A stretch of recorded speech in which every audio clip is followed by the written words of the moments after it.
Alright guys, welcome back to Taylor Tech, and today we are going to be reviewing this guy. It's the Movo LV4 LV4C cardioid lavalier microphone. This is the mic that I've been using for almost all of my videos up to this point. There were one or two at the very beginning where I was using a very not nice little basically junk microphone that I got for like $3. But this is the microphone that I've been using for the majority of my videos. So I wanted to give this microphone an overview because while it offers some value to early stage content creators or content creators on a tight budget, it is something that most will likely outgrow in a relatively short period of time. So why would you want to use a lavalier microphone like this? Well, this is a good way to hide a microphone, or at least make it much less visible when you want to appear on camera, and especially when you want to appear on camera in different situations. As a wired lav, it's really only good for fixed sets like I'm in here right now, where I've got my mixer and everything in front of me.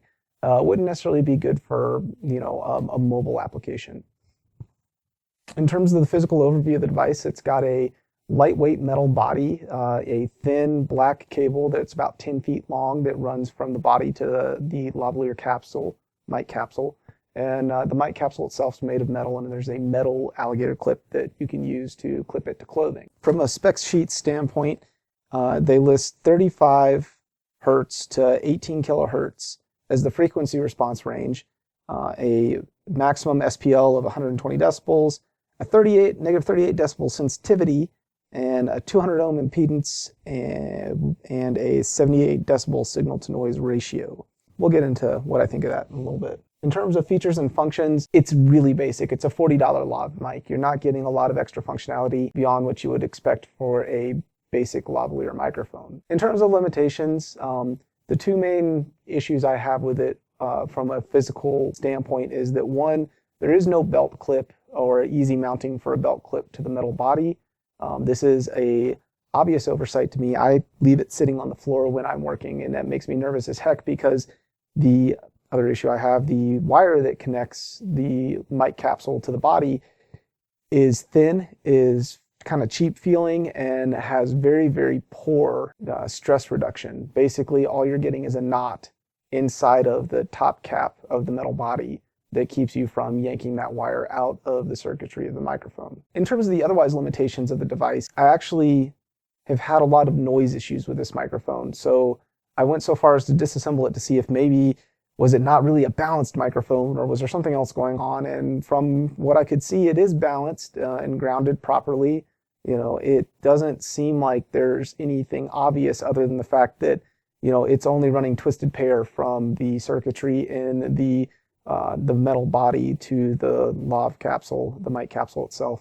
So that's a really inexpensive way of doing that. Most other higher end microphones, run 3-wire, or in the case of some 4-wire to the actual mic capsule, because, there is a lot of opportunity for RF interference, especially with such a poorly shielded cable. In terms of price range, I have the cardioid version, which averages $40 on Amazon. There's also an omnidirectional version, which I've not used and this review doesn't really cover. And then you can get both of them together as a set for about $70. In terms of quality, I mean, the physical build quality of the body itself and the lav capsule itself are good. The little metal clip that it comes with is actually nicer than some of the other ones that I've seen. But the wire that connects the mic capsule to the metal body seems cheap and kind of flimsy, as well as, from disassembly, I'm slightly disappointed with the build quality. There's no stress relief on this thin wire that's holding the thing together. Also, it's a noisy microphone. I don't know if you've noticed, there's always a little hiss around my voice. And part of that is I'm doing everything I can to control the noise on this microphone, but this is what the microphone actually sounds like without any sort of signal processing. There's all kinds of noise. It bugs the crap out of me. So let's turn that on, because I fear for your ears. So I don't know if maybe I got a defective unit or something like that, but I've been a little disappointed at the noise level out of this microphone. I don't know if that's because of the 200 ohm impedance. I don't know if there's a grounding. It doesn't seem like a grounding issue. It's not low enough for a ground loop. I highly doubt their 38 decibel sensitivity that they claim with this microphone. I use the same speaking voice that I do with my desktop microphone, but I'm using about 25 or 30 decibels more gain to get the same sound level out of this microphone. So, you know, I don't know, Movo, I'm really tempted to call bullshit on your negative 38 decibel sensitivity, especially considering this spec sheet seems poorly done to begin with because, you know, while the specification section makes sense for the most part and the frequency response curve looks pretty normal, the polarity, and let's see if we can see this, the polarity on here doesn't show a cardioid polar pattern. It shows what would normally be an omnipolar pattern, and it's in red ink, not black ink like everything else on this page. So it almost even looks like it's an omission of some sort, or like they forgot to fill that portion of the spec sheet out, which makes me doubt the rest of the numbers on the spec sheet. I guess what that really brings me down to is the value section of this, and that one's a little bit tough for me. Is there value to this product? Yes. Is $40 pushing it? Yeah, $40 is pushing it. You know, this to me, for the quality that you get, is really more a $20 product, maybe a $30 product. There's too much noise, and it's, you know, the construction just seems a little cheap in key areas like the strain relief on the cable as it goes into the metal body, you know, because that's where 80-90% of the weight of the product is in that body that connects to the XLR cable.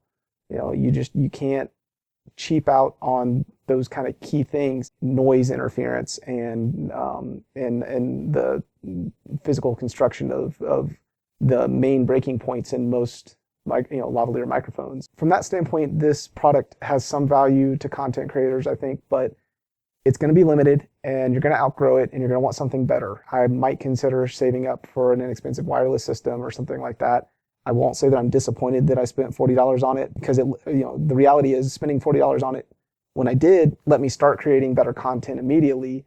However, I kind of wonder if I had waited and saved up $140 or so and gotten an inexpensive wireless lavalier system from Audio-Technica or you know, a respected brand like that, I would have been happier.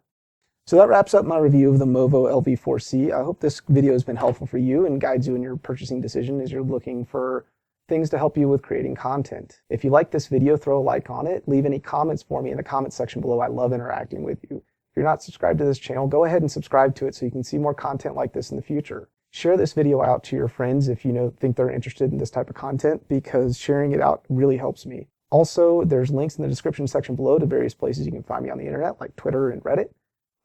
And yeah, thanks for watching, guys. Have a good one.